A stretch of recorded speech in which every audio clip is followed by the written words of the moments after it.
Muli po, tayo po ay magsibalikan po sa ating mga upuan at upang ipagpatuloy po ang ating pong programa. Muli po, palakpakan po natin Vice Mayor Chi Atienza at Yorme Isko Moreno Domagoso.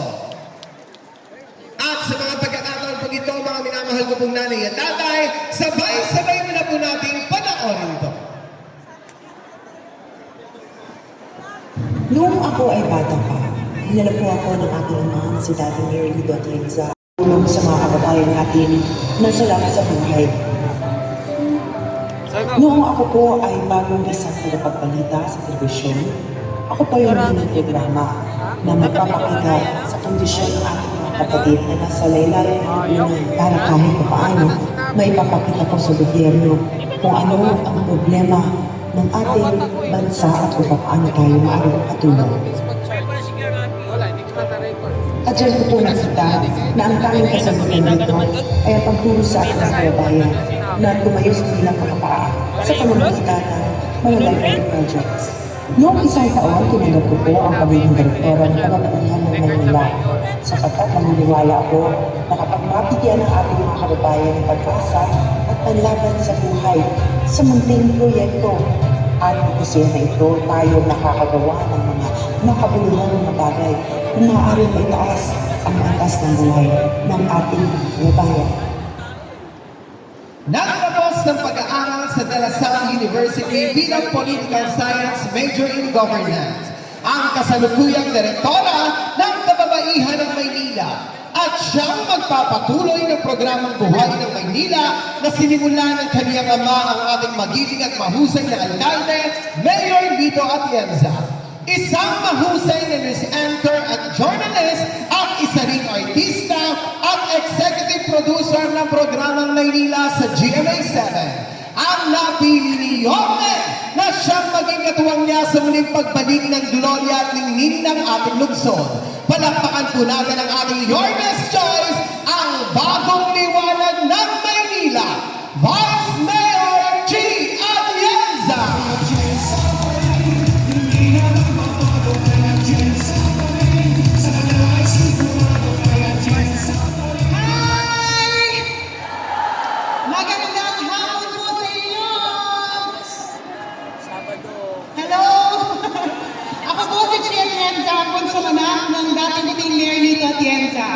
Ako rin po ang direktora ng Kababaihan ng Maynila, isang organisasyon na binuo ng aking mga magulang 40 years ago. Meron po ba tayong mga original members ng Kababaihan? Taas po, kamay! Dito! Naaalala niyo po ba? Noong ito'y nag-uumpisa, merong isang maliit na matabang bata na nasa likuran ng aking ina. Ako po yun. Alam ko meron dito sa San Andres Bukid. Taas po ang kamay. Ay, ang aking mga kapitbahay. Pero kagaya din ng aking kapatid na si Kuya Kim. Kilala niya si Kuya Kim, di po ba? Kayo, tayo naman. Tsaka kapitbahay ko naman kayo, pwede kayo maging honest. Sino po ang mas guwapo? Si Kuya Kim o si Alin? Hindi ko po sasabihin kay Kuya Kim yan. Pero kagaya ng aking kapatid na si Kuya Kim, ako rin po ay nasa telebisyon bilang isang broadcast journalist. Ngunit sa totoo lang po, ang aking pangarap sa buhay ay maging isang misyonaryo. Ngunit hindi po yun na sa katuparan, kaya pinangako ko sa Panginoon kung saan man niya akong karerang dalhin, bibitbitin ko na lang ang puso ng misyonaryo doon. Pero, teka, may mga nakita akong mga kasama natin Muslim dito. Assalamualaikum po sa inyo! At yun na nga, nung ako'y naging broadcast journalist, ang aking trabaho ay umikot dito sa ating bansa para kunin ang kwento ng ating mga kababayan na napag-iwanan sa laylayan ng lipunan. Isinigaw po ang kanilang mensahe sa aking programa na nag-announce ako na sila po ay mapakinggan ng gobyerno. Ngunit, sa aking paglilibot dito sa Maynila ng ilang taon, nakita ko, hindi pala kailangan lumayo. Dahil ang ating mga kababayan na merong hinaing na kaya namang mapagbigyan ng gobyerno, minsan naroon po sila sa ating distrito, dito sa 5 distrito.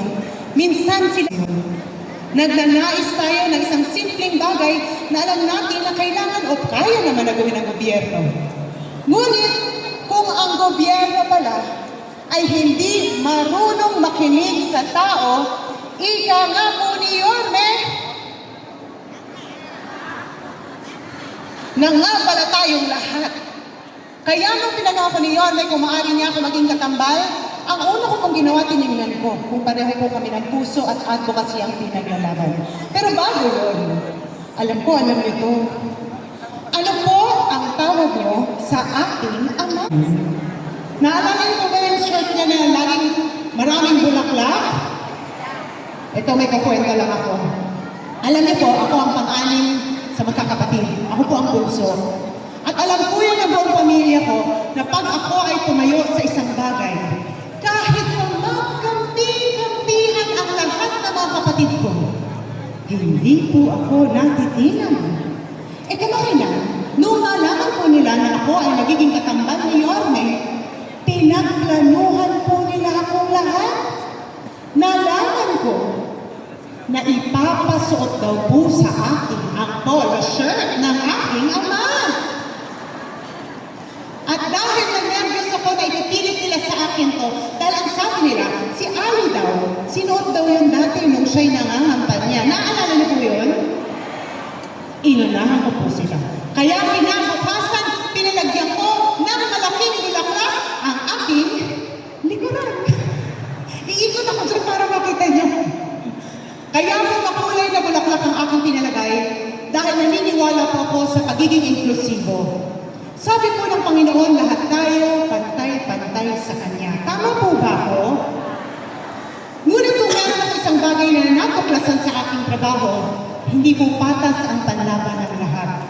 Meron pong mga sektor na napag-iiwanan. At dahil doon sila po ang aking tinayuan at pinaglaban na ang kanilang mga boses ay marinig. Ang unang sektor po na yan na aking pinaglaban ay ang mga senior citizens.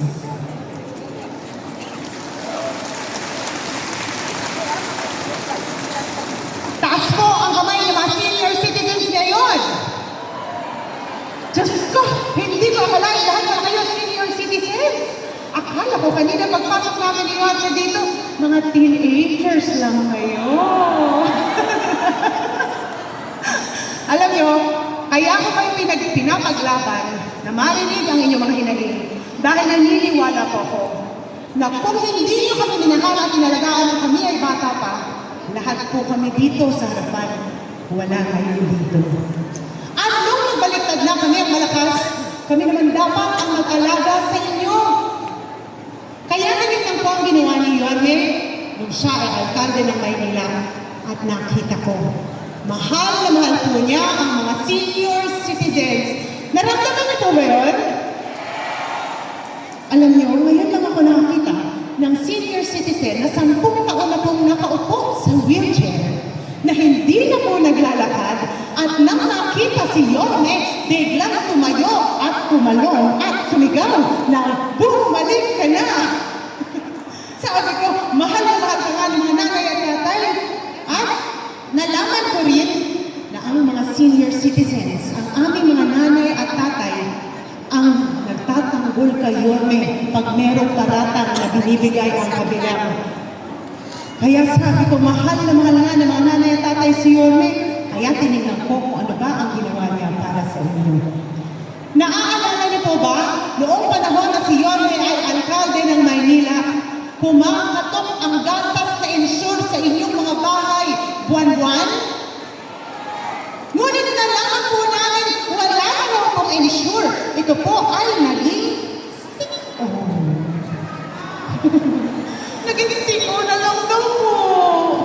Naaalala niyo po ba, noong panahon ni Yorme, pagkaarawan ninyo, may natatanggap kayo na malaking cake?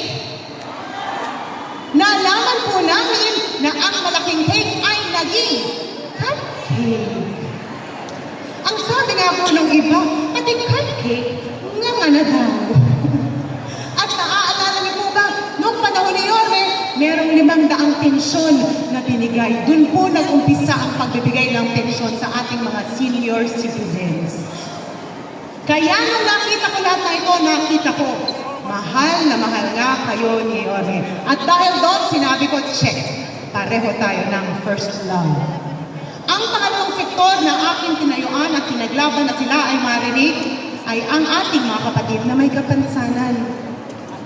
Alam ko, alam ninyo, yung Home for the Angels. Alam niyo po ba yan? Yung bahay na kumukuha kami ng mga sanggol na tinatapon lang sa kung saan saan at kami po ang nag-aalaga. Meron kaming 2 batang kinupok doon dahil wala pong may gustong kumuha sa kanila. Isa po ay bulag at isa po ay may kondisyon na ADHD. Sila po ay malaki na ngayon. Mga dalaga na po sila. At nakita ko, ang hirap po ng may kapansanan. Lalo na po kung kayo po ay senior citizens. At dahil doon, para sa akin, dapat kayo ay minamahal at dapat kayo po ay pinakikinggan. Tinignan ko ang ginawa ni Yorme nung siya ay alkalde ng Maynila at nakita ko, pati po ang mga PWDs, minahal ni Yorme. Alam niyo po ba, dahil sa Job Inclusivity Act, maaari pong magtrabaho ang senior citizens at PWD. Alam niyo po ba yun? Hindi naman kasi porket ikaw ay naging 60, hindi mo na kailangan magpaayos ng kilay. Pero sa totoo lang po, hindi naman porket kayo ay senior citizen, hindi nyo na kailangan ng pera para matustusan ang pangangailangan ng inyong mga pamilya. Kaya importante na meron pa rin oportunidad na maibibigay sa inyo ang ating gobyerno. At ginawa po yung posible ni Yorme. Ang pangatlong sektor na aking tinayuan, ito alam ko, alam nila dahil marami dito kapitbahay ko at nandito ngayon. Kung si Yorme ay batang tondo, si Chi Atienza ay proud na batang bukid. Pag sinasabi ko po yan sa ibang distrito, akala po nila ako po ay lumaki sa farm. Ang lagi ko sa kanilang sinasabi, ako ay lumaki sa St. Andrew's Field. Ginawa kong sosyal para sa inyo. San Andres Bukid, Manila. At dahil nga po marami po mga Muslim sa aming barangay na alam ko narito ngayon, pinaglaban ko po ang kanilang mga kultura at ang kanilang mga hinaing. At tinignan ko ang ginawa ni Yorme nung siya ay alkalde ng Maynila at nakita ko, pati kayo, inalagaan at minahal po niya. Alam niyo po ba, siya lang ang alkalde na nakapag-isip gumawa ng Islamic cemetery para po sa ating mga kababayang Muslim at Manila Muslim Affairs. At nung nakita ko yun, sabi ko, kakaiba talaga si Yorme at pareho kami ng puso.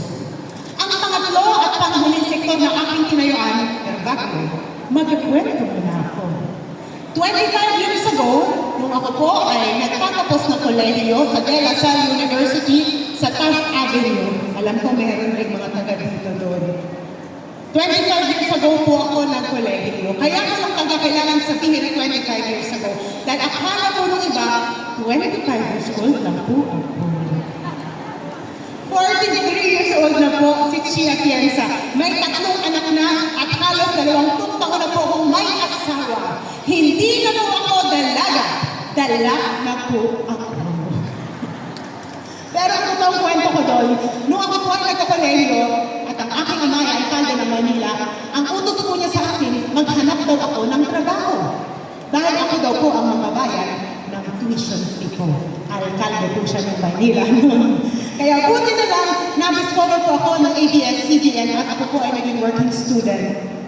Kilala niyo ba? Si Heart Evangelista? Sikat po si Heart Evangelista, di po ba? Si Chi Atienza, hindi po sumikat. Pero okay lang. Dahil para sa akin, kaya ako pinapunta ng Panginoon doon para malaman ko ang kalagayan ng ating mga kapatid na parte ng LGBTQ+ community. Nakita ko, mahirap rin po ang buhay nila. At meron pa rin pong diskriminasyon pagdating sa oportunidad. At dahil doon, sila po ay aking pinili. Tinignan ko, ginawa ni Yorme nung siya ay alkalde ng Maynila. At nakita ko, pati ang mga LGBTQ+, minahal po niya. At may grupo nga po siyang Bekshies of Manila. At nung nakita ko na lahat ng mga sektor na aking tinayaan at pinaglaban na marinig, ay minahal niya at inalagaan na siya ay alkalde ng Manila. Ang sinabi ko po sa kanya, ibibigay ko na ang aking matamis na oo. Sabi ko, papayag ako, ko, kailangan sagutin mo ang aking katanungan. Sabi ko sa lahat-lahat ng may gustong tumakbo, kasama mo bilang vice alcalde. Sabi ko, kahit sino yatang tanongin natin, papayag eh. Papayag po ba kayo? Pumayag. Ang bilis. Ako po nagtanong. Sabi ko, bakit ba ako pinili mo? Ang sagot po niya, dahil unang-una, kilala kita, bata ka pa lang. Nakapagtapos ka ng political science major in governance. Maari kang pumasok sa mundo ng politika, ngunit pinili mong maging boses ng mga kabataan noong mga panahon na yun. Maging boses ng mga ina nung ikaw ay naging ina at maging boses ng ating mga kababayan na umiiyak dahil hindi sila napakikinggan ng gobyerno. Ang sabi niya, ang hinanap ko o ang nahanap ko na partner ay isang tao na gusto ko may puso na makinig sa mga Manileño.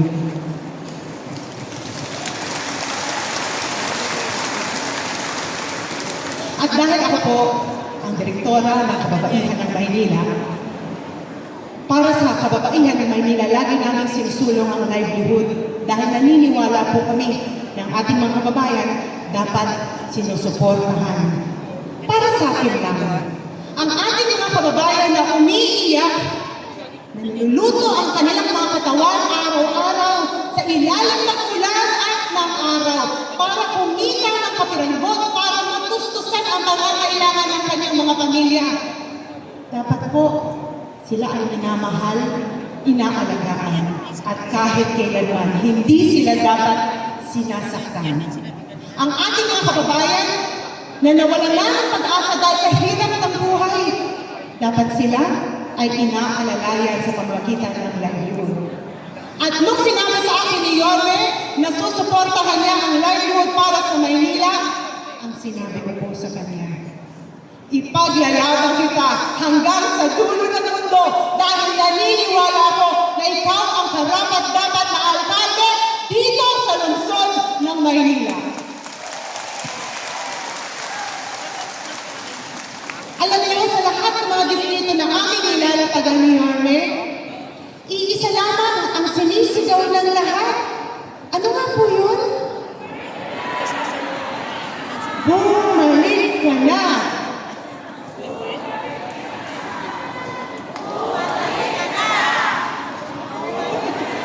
Alam ko po, kaakibat ng sigaw nyo na bumalik na ito ay ginagawa niya nung siya ay alkalde ng Maynila. Alam ko lalo na aming mga mahal na nanay at tatay. Gusto niyo maramdaman na kayo ay kasama muli at pinakikinggan ng gobyerno. Alam ko rin na ang sigaw niyo na bumalik na si Yorme, marami kayong mga na-miss ng programa noong panahon na siya ay alkalde na gusto niyong bumalik muli.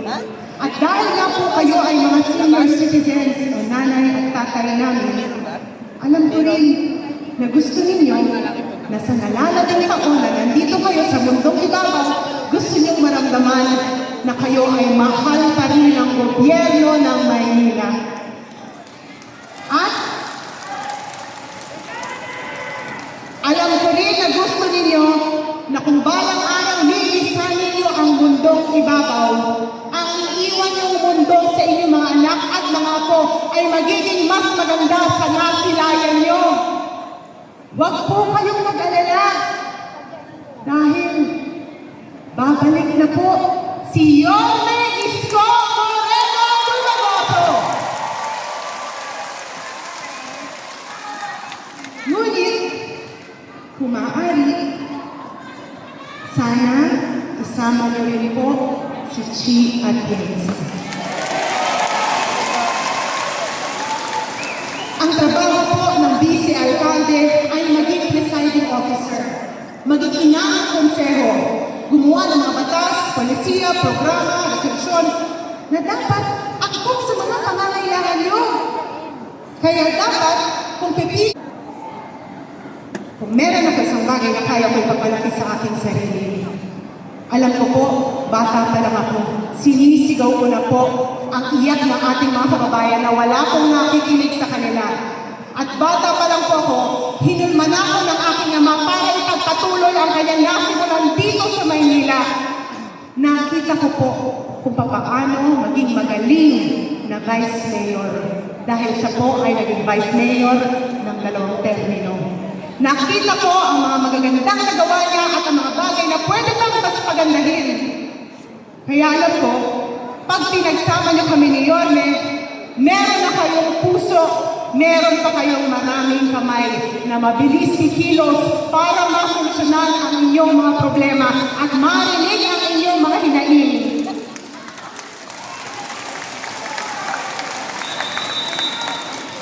Kung kanina binanggit ko po ang aking mga advokasya, mga sektor ng lipunan na aking tinayuan at pinaglaban kahit na wala pa po akong naging posisyon. Then alam niyo na rin po balang araw na pag ako po ay italaga niyo bilang vice alcalde ni Yorme, ang mga sektor ng lipunan na umiiyak mag-isa ngayon ay hindi na po iiyak, lalo na po ang aming mga nanay at tatay dahil kayo po ang aming prioridad na maramdaman niyo ang kalinga at pagmamahal mula sa isang gobyernong inklusibo.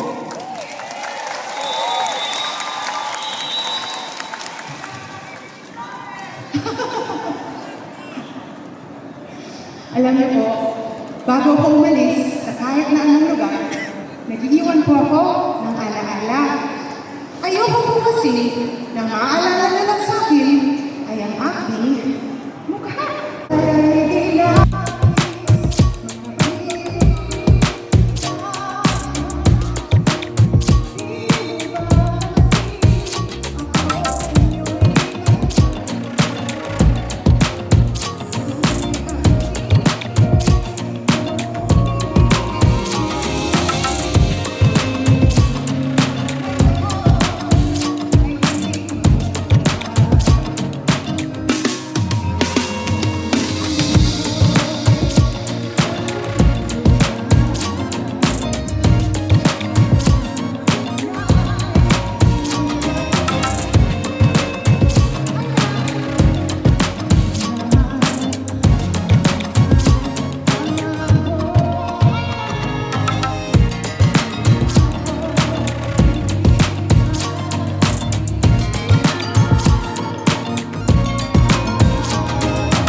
Gusto ko po alam ninyo na kung balang araw, masuksinin ko namin ninyo ang corona.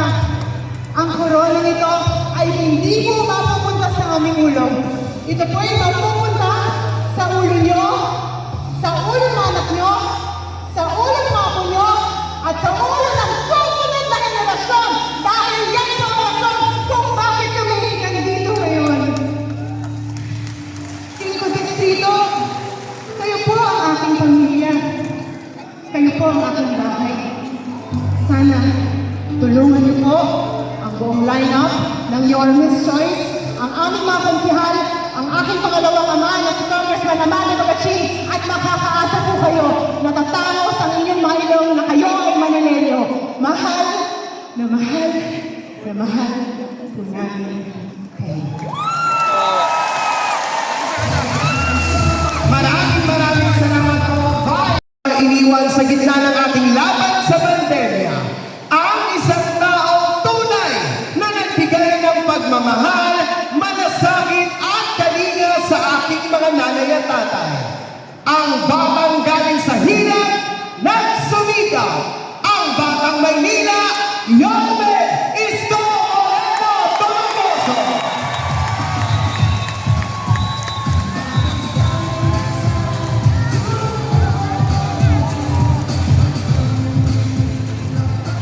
Hi! Hello! Gising pa ba kayo? Taas na kamay, taas ang kamay. Ay, ina-ina! Naku, mga kasukasuhan. Magandang araw sa inyong lahat. Salamat. Maraming salamat sa inyo. Maraming salamat sa inyo sa pagtugon ninyo sa aming paanyaya. Bagamat marami kayong gawain sa inyong kanya-kanyang tahanan, iniwan niyo yun, pumunta kayo dito. Kaya, mga nanay ko, at tatay ko, lolo ko, mga lola ko, pumanatag kayo, hindi kayo uuwing konsumido.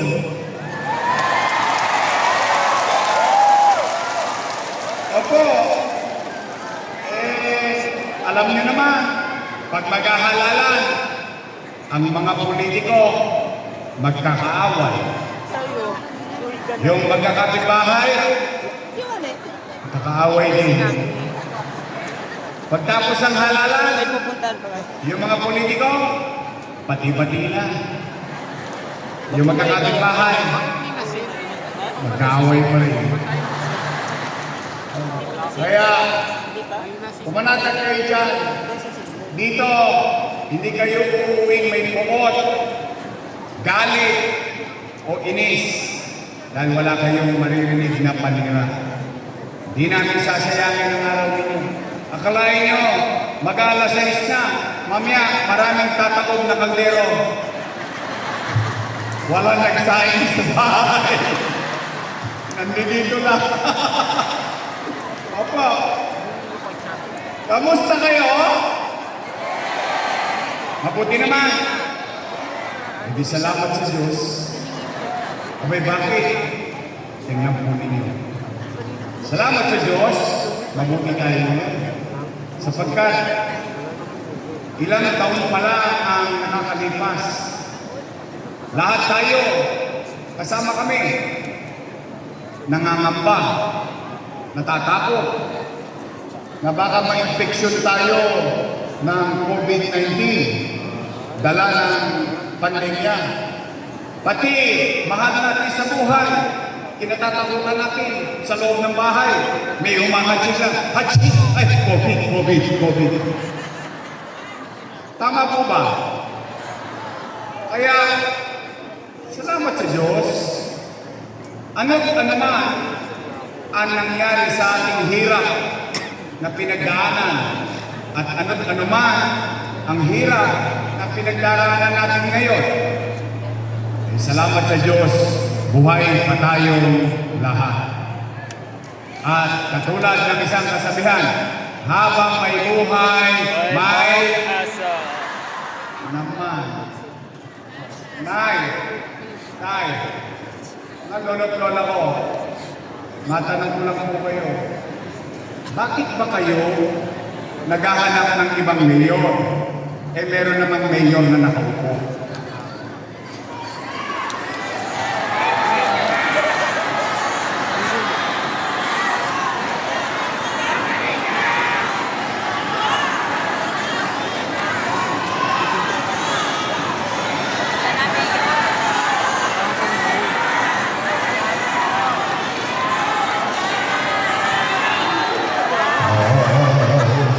Easy.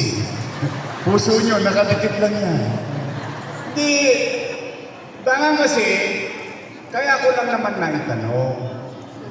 Dahil yung mga nakaupo na yan, ay mahal ko. Opo, mahal ko yung mga alaga ko po yan, yung mga nakaupo. Inaruga ko po yan. Bakit? Dala ng pagtanaw ng utang na loob kay Danny Lacuna. Bilang isang Pilipino, isang itinatangos ng ilong natin na ugali at pinagmamalaki sa mundo ay ang pagtanaw ng utang na loob. Tama po ba? At ang utang na loob, walang katapusan pa yan. Habang buhay, nagbabayad ka ng utang na loob. Tama po ba? O tingnan natin kung talaga bang inalagaan ko, inaruga ko yung mga anak ni Boss Danny. Tingnan natin ha. Una, Philip Lacuna. Nakaupo. Lay Lacuna. Nakaupo. Dennis Lacuna. Nakaupo. Asawa ni ate. Nakaupo. Si ate. Ilan sila? Happy? Masaya. Masaya ako na yung hindi napagtagumpayan ni Boss Danny sa tulong nating lahat na pagtagumpayan ng kanyang mga anak. Nay, tay, maghanap kayo ng kahit isang dumagoso sa City Hall. Kahit isa lang. Alam niyo bakit wala? Isinantabi ko muna ang mga anak ko.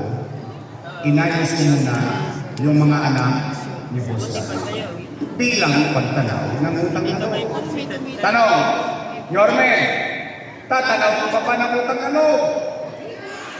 Ang sagot, opo, Pilipino ako eh. Ganun talaga tayo.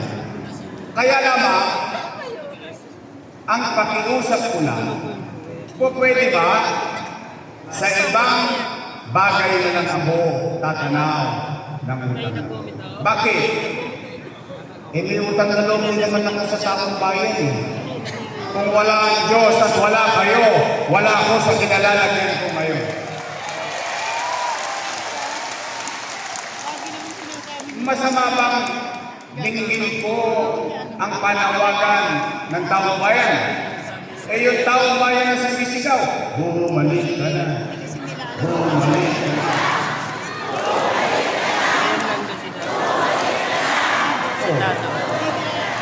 Tao ang sumisigaw na ako'y bumalik, eh ako'y nasigawan. Wala na tatake!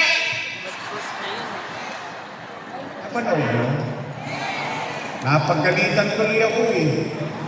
Nagulat ako para akong asawang sinipa sa labas ng bahay. Kaya nadamit mo, huwag ka na babalik. Bakit sila natatakot? Bakit sila nangangamba? Hindi naman sila ang may-ari ng pwesto na yan. Pag-aariyan ng tao pa yan. Ang katunayan, empleyado lang kami ng mamamayan. At ang kontrata namin, every 3 years. After 3 years, expired. Tapos babalik ka ulit sa tao. Magpaparenew ka ng kontrata. Pag nirenew ka ng taong bayan, another 3 years. After 3 years, expired. Then so on and so forth. In fact, Nay, Tay, Lolo, at mga lola ko, ang katunayan, kapag ang isang leader naging mabuti sa kanyang tungkulin, kahit hindi na siya makita ng taong bayan, iboboto siya ulit ng taong bayan. Eh ngayon nagagalit. Dati ako'y kapuri-puri sa kanila, itong mga kasama ko. Ngayon ako na pinakamasamang tao sa mata nila. Eh bakit natin pinangungunahan ng taong bayan? Taong bayan naman ang mag-uusga. Taong bayan naman ang mag-desisyon. O tingnan ninyo. Tama ba ang akala natin? Kaya natin sila dinoto dahil kung ano ang nasimulan ko na, itutuloy na lang nila. Tama po ba? Eh, kita ninyo kakasakit ko lang na wala, binago-bago na. O tingnan ninyo, unang-una, patungkol sa senior citizen. Tingnan natin, i-discuss natin. Anong binago nila sa senior citizen? Nay! Tay! Lolo ko at mga lola ko. Totoo ba? Sa araw ng payout, halimbawa, first quarter, wala ka sa araw ng payout, forfeited na yung pension mo?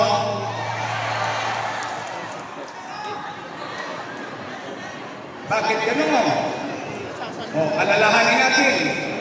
Wala naman kayong Alzheimer's, ano? Alalahanin natin. Nung ginawa ko yan, bagay, yung iba sa inyo dito, inabot pa si Mayor Lacson. Ayaw niyo kumami. O sige, piligas ka lang. Inabot niyo.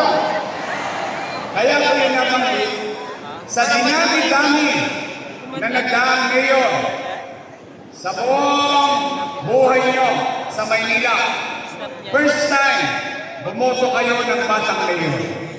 At yung batang mayor na yun, siya nakapag-isip ng para sa mayaman, sa middle class, sa mahirap, sa may sakit, o wala, botante, hindi botante, pantay-pantay ang senior citizen may pensyon sa lungsod ng Maynila.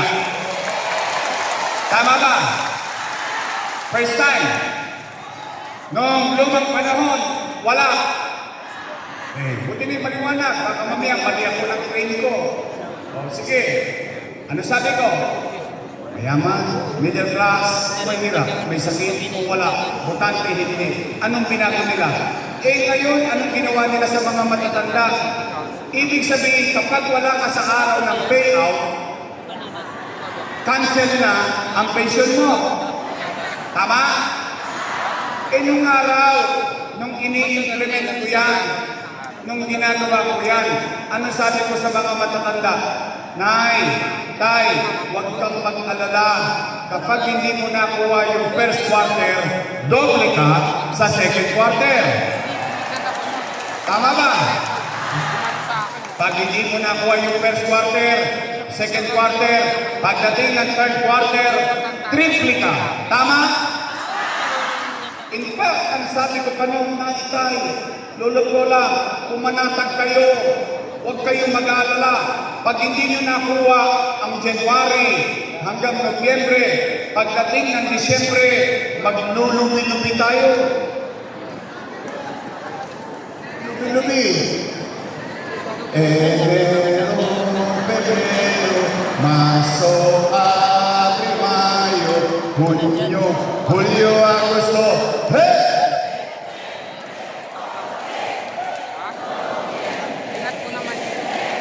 Lubi, lubi. Ganadong-ganado kayo, ha? Pero totoo. Ibig sabihin, nung in-implement ko yan, panatag yung mga matatanda. Hindi niya kailangan magmadali. Hindi niya kailangan kabahan. Eh ngayon, ano nangyayari sa mga matatanda? Kabado lagi. Kinakabahan. Hindi mo naman mahuhula kung kailan ang payout. Tama, mali? O di siyempre, alam mo mga matatanda, malalapot ang tubig niyan. Maaga na gigising yan. O dahil kinakabahan ng matanda, pagkagising sa umaga, saan niya pupunta? Chairman, balita. Wala pa, Nay. Uwi, sawi, tulog, buwas, gising ulit. Saan pupunta? Chairman, ano na? Lolo, wala pa. Mamalas-malas mo, yung matanda, tinawagan ng apo. Lola, Lola, pasyalan mo naman kami dito sa Batangas. Namimiss ka na namin. Lolo, Lolo, pasyalan mo naman kami dito sa Bulacan. Namimiss ka na namin. Yung pobreng matanda, apo tumawag, nagbakasyon. 2 days after, balik sa Maynila. Saan pupunta? Chairman, ang mga update, nakunay, nagkatigayan kahapon, wala ka.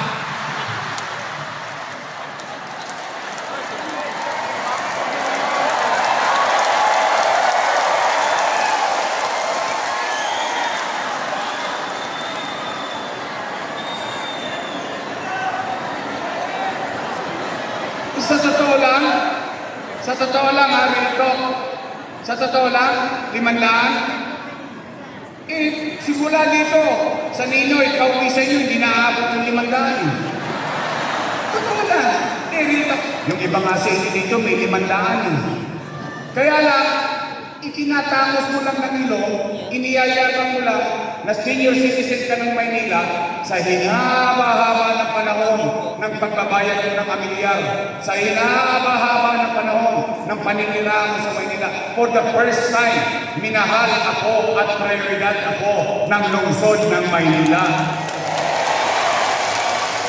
Hindi naman yan kung magkano yan eh. Sa totoo nga, minsan, kayo pinapagalitan pa kayo ng anak nyo eh. Nay, huwag ka nang pumila dyan ng init-init, 1.5 lang yan. Ako na magbibigay. Ano sagot na matanda? Ayoko ng pera mo, gusto ko kay Yorme. Iniyayabang mo lang eh. Itinatapos mo lang ng ilong eh. Hindi ba? It's not the amount. It's the program. It's the act. It's the way the government understands me. Giving value to me. Giving love and attention. That's the purpose. Bakit kinukuha yun ng mga matatanda? Totoo, kailangan natin ng pera. Pero hindi humihinto ang buhay doon. Hindi, kakakarampot na lang. Pagdadamot pa natin. Hindi araw-araw. Abang ng abang si Lolo. Hindi mo ba? Kakarampot lang. O, Nay, Tay, may cheese piece ako. Gusto niyo malaman? Chismosa talaga kayo. Oh, may balita ko. Yung nakaupo, ang sabi, gagawin na ng 1,000. Nabalitaan niyo? Wait!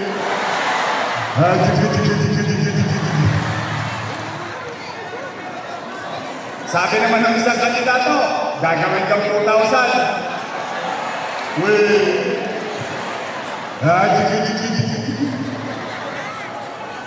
Alam mo mga nanay ko, mga tatay ko, mga lolo't lola ko, namamalitong mga politikong ito. Akala nila atak tayo sa pera. No, it is not the amount. Ngayon magkagaling-galingan sila. Tataasan ng 1,000. Sige, pag-usapan natin, tataasan daw ng 1,000. Gagawin daw yan simula January. Tama ba? Maglulumi-lumi tayo ulit.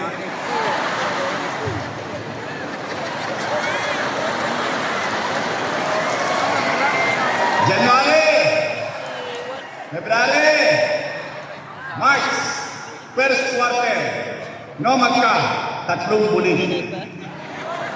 Kailan ang bigayan? Abril. Tama mali? Anong susunod sa buwan ng Abril?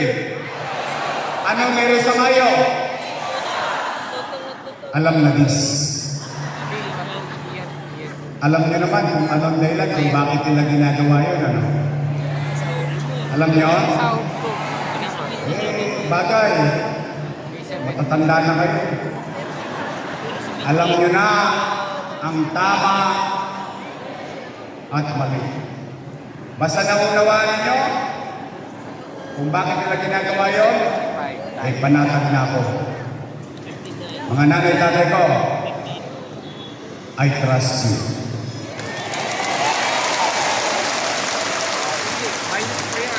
Onay, tay, totoo ba na kapag hindi ka na botante, tanggal ka na sa pensyon? Pinipilit ko na lang yung mata ni Benito. Tingnan mo kung gano'ng masakit yan. Tingnan natin yung mga pagbabago na yan. Nung ginawa ko, uulitin ko sinimplihan ko lang. Ano sabi ko? Mayaman, middle class, mahirap, may sakit o wala. Botante, hindi botante. Bakit ko isinama yun na exempted? Bakit? Kasi ang tao tatanda, magkakasakit, hindi makakaboto. Pag 2 beses hindi nakaboto yan, matatanggal yan sa listahan. Tama mali? Pero ang masakit, buhay ka pa.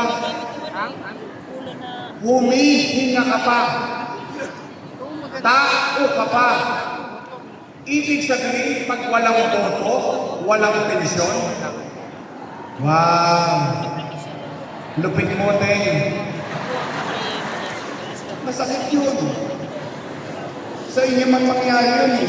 Pili mo dahil hindi niyo ako mapapakinabangan sa boto, hindi na ako mapaglilingkuran, wala na akong bilang, wala na akong halaga. Tatanda din sila. Una na lang yan. Mauna na sila. Diba, parang, at tingnan natin si nanay. Makakaboto pa ba yan? Oh, good for her. Eh, paano kung nakahirating ka sa karamdaman? Hindi ka makabangon. Pero tao ka. You're still human being. You're still the citizen of Manila. Kaya ako nga inalis yun eh. Dahil inabatan ko na yung mangyayari sa malayo para hindi naman nilito ang mga matatanda. Sinimplihan ko lang, edad at taga Maynila. Tapos na ang usapan. Wala nang tanong. Nay, totoo ba? Nawala na rin yung insure. Wala na? Wala na? Pinalitan daw yung stick ko. Talagang gamit sa inyo.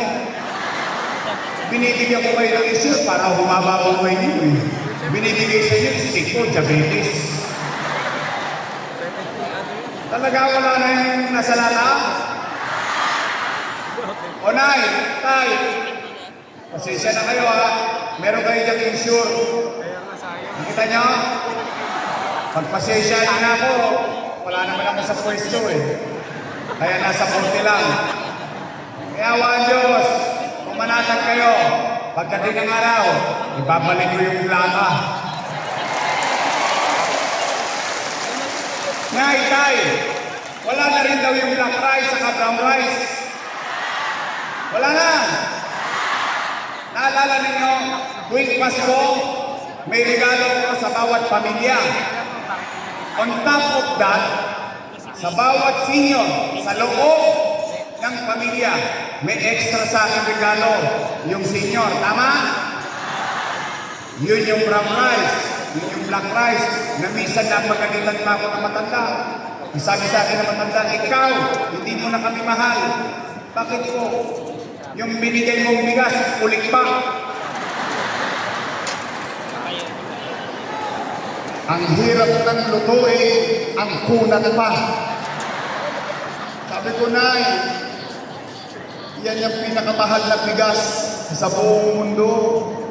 Black rice. Kasi pinakamasustansyang bigas yan.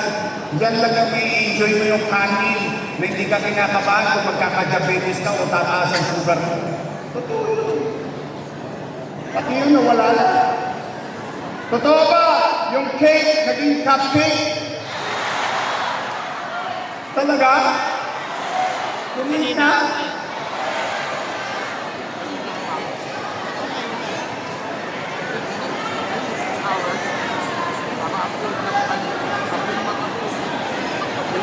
Kumain din siya.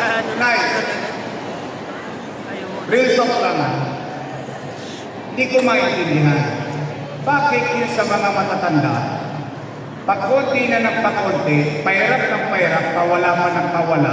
Pero kung makapagsumba sila sa Luneta, milyon-milyon ang gastos. Makapag-fashion show sila sa City Hall, milyon-milyon ang gastos. Pero itong mga matatanda, kukunti na nga lang ang birthday nyo eh.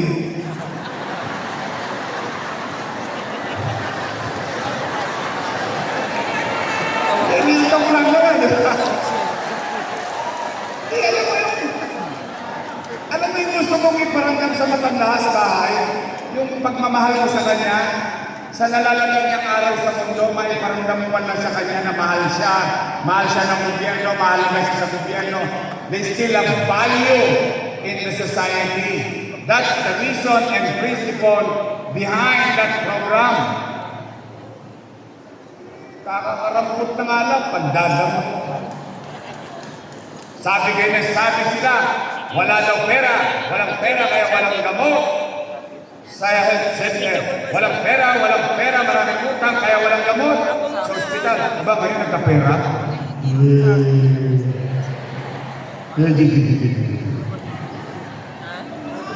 O nay, tay, alolo ko, kumain na ba kayo? Ha? Kumain mo kayo? Taas nga kamay nang hindi pa kumakain. Hindi ba kayo kumain? Huwag kayo mag-alala, may lipas din yan.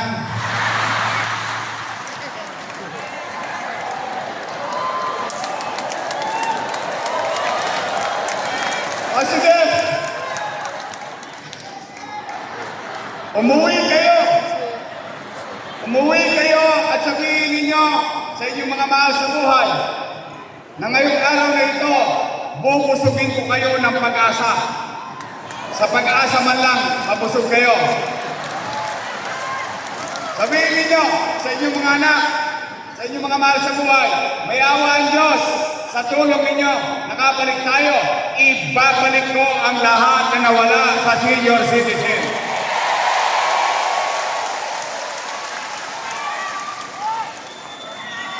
Pangalawa, Tay, lolo't lola ko, totoo ba na kapag magpapacheck up ka sa health center, kailangan online ang schedule? Wow! Sosyal. Ano, St. Luke's? It doesn't make sense. Tingnan ninyo.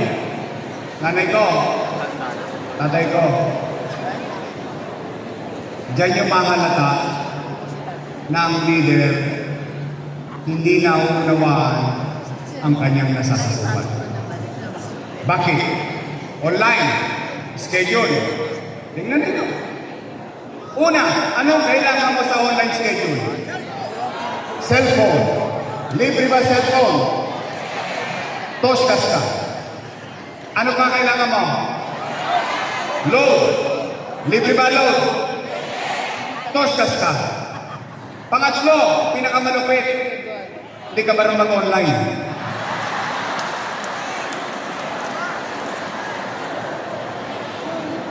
Sampol lang. Ay, anong pangalan niyo? Ha? Lobela? Si Nanay Lobela. Nanay Lobela, sampol lang to ha.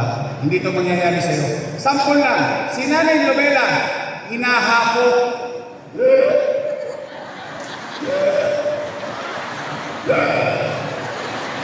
Apo, dali mo nga ako sa health center. Hinahapo ako. Ano sagot ng ako? Tumigil ka, Lola, wala kang online. Anong nangyari kay Nanay Lobela?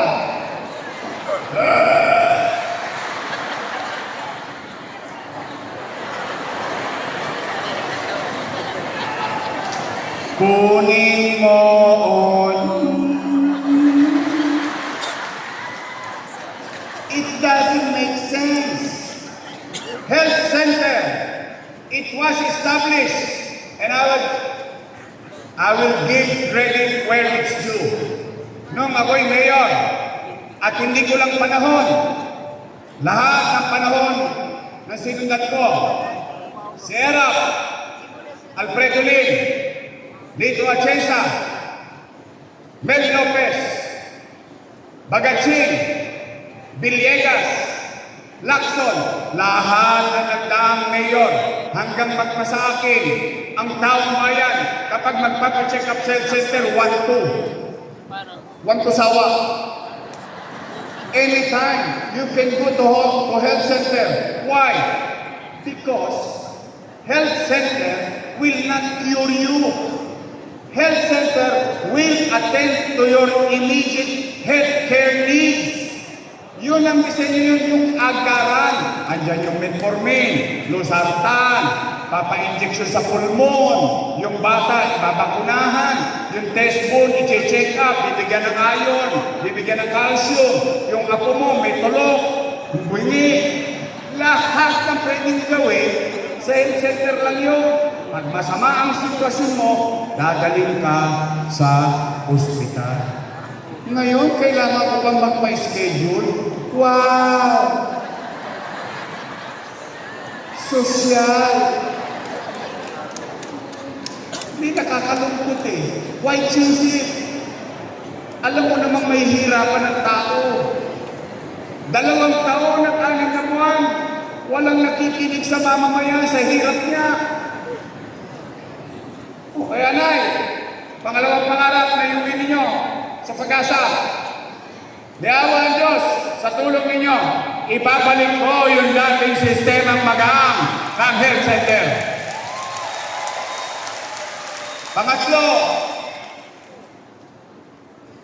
gusto ko kayong tanungin, kasi pag sa akin lang ito nanggaling, bias. Bakit? Kalaban ako sa politika eh. Wala naman akong sasabihin niya ng maganda sa pananaw ng kalaban. Pero ito'y napapansin ko lang. Hindi ko alam kung napapansin niyo din. Nay, ulot-lola ko. Napapansin niyo ba parang dumudugyot ulit ang Maynila?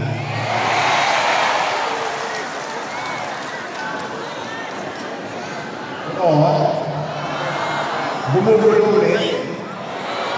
Si Eddie at si Fatty, nagbali ka na. Alam niyo ba yung mga tulongges nagbabali ka na sa Maynila? Talaga? Napapansin niyo din? Tingnan ninyo, Nay. Wawaglit akong nawala. Dati, natutulog kayo ng mahimbing. O ngayon, nakatatakot na ulit maglakad sa Maynila. Tayo ang #1 sa crime index sa Southeast Asia. Not Philippines. Not Philippines. But Manila City in Southeast Asia. Anong nangyari? Anong nangyari sa atin? Bakit naman tayo masyadong pinabayaan ng mga leader natin? Nawawala na naman ang kapanatagan, katahimikan sa lungsod. Limasin na naman ang patayan, krimen. Nung araw, namimiss niyo ba yung gobyerno sa umaga, tanghali, hapon, gabi, hanggang madaling araw may gobyerno sa lungsod ng Maynila? Namimiss niyo yun? Namimiss niyo yung gobyerno mabilis kumilos? Mabilis umaksyon? Tay, tulungan ninyo ako. Together, we can make Manila great again.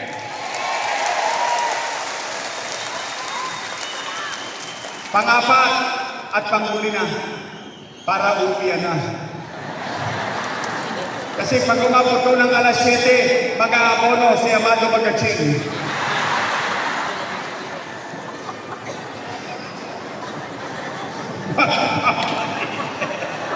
Bombay yun. Okay. Pero hindi mahalaga. Dahil ito'y mahalaga sa taong bayan. Pang-apat. At ito na ang muli. Hela. Oh. Amado. Magpapadiner yan. Baka naman. Then kidding aside. But this is a serious matter. And I think you've seen the government so transparent during my time. Every Friday, nagre-report ako sa taong bayan. Every Friday sa Facebook ko live. Complaint ng tao, aksyonan ko, problema, anong gagawin, alam ng taong bayan na nangyayari. Wala akong ikinugli sa inyo. Pati print ko nakita nyo na. Sa poster, di ba nakagaling ako?